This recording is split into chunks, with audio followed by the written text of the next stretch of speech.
Ustadz, langsung pertanyaan pertama Ustadz, yaitu tentang sholat safar, dalil, jarak dan pelaksanaannya. Itu Ustadz, pertanyaan tentang sholat safar. Silakan Ustadz. Ya, terima kasih atas pertanyaan yang telah masuk sebanyak 30 pertanyaan.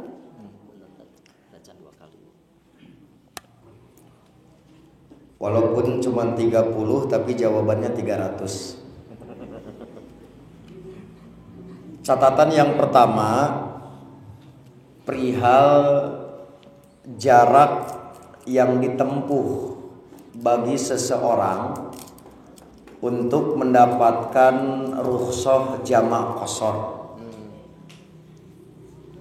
Yang jadi standar bukan waktu tempuh tapi jarak tempuh.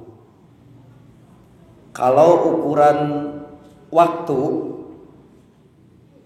ke Singapura jauh lebih cepat daripada ke Garut. Karena ke Singapura pakai pesawat terbang, ke Garut pakai darat, can macet di Nagreg.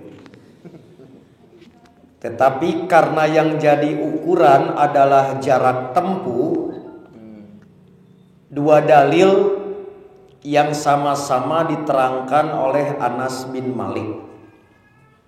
Dalil yang pertama, karena Rasulullah sallallahu alaihi wasallam idza kharaja masirata thalathata amyalin. Apabila Rasulullah pergi sejauh 3 mil, sholat rok'atayn, beliau mengqashar sholat 2 rakaat. Dalam hadis yang lain dengan bahasa yaksurus sholah. Kasus yang kedua juga diterangkan oleh Anas bin Malik.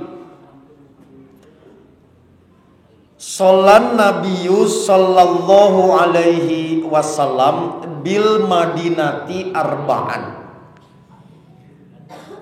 Ketika Nabi mukim berada di wilayah sendiri di Madinah, beliau sholatnya tam, sempurna 4 rakaat.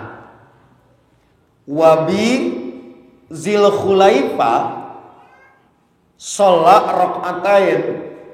Ketika beliau berada di Zulhulaifah, beliau sholat di qashar. Jarak Madinah dan Zulhulaifah itu sama 3 mil. Berdasarkan dua dalil inilah, maka 1 mil itu kurang lebih 1,6 kilometer. Berarti 3 mil itu 4,8 sekian kilometer. Dewan Hizbah memberikan anjuran untuk ketentraman. Maka sholat jamak qashar bisa diberlakukan jika jarak tempuh sudah masuk minimal 6 kilo.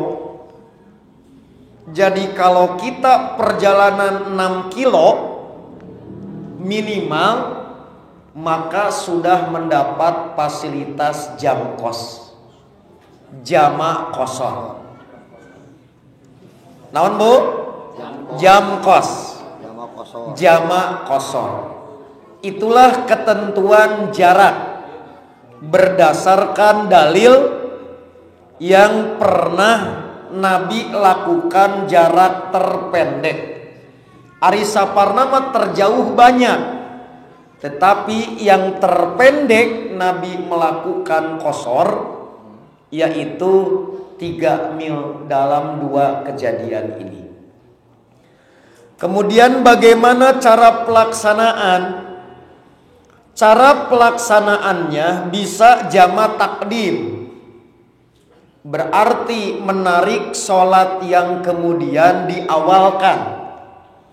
Misalkan antara zuhur dan asar, sholat asar ditarik di waktu zuhur dengan cara zuhur 2 rakaat setelah salam, kemudian qomat, kemudian sholat asar. Atau isya ditarik ke maghrib setelah sholat maghrib, kemudian qomat, kemudian sholat isya 2 rakaat. Itu namanya jamak takdim. Atau di jamak takhir, yaitu menarik sholat yang pertama untuk waktu yang kedua. Kasus zuhur dan asar berarti waktu zuhur dilaksanakan di waktu asar. Caranya zuhur dulu, kemudian qomat, setelah itu asar. Tapi kalau berjamaah dengan yang mukim, ikut asar, harus tam 4 rakaat. Setelah selesai baru qomat melaksanakan zuhur 2 rakaat. Itulah kaifiat untuk pelaksanaan jamak takdim, antara lain merujuk kepada hadis riwayat Abu Daud dan Imam Tirmidzi. Di antara kaifiat yang demikian Nabi melaksanakan ketika perang Tabuk. Begitulah jawaban untuk pertanyaan ke-100. Saya kembalikan ke penguasa forum. Terima kasih, Ustaz.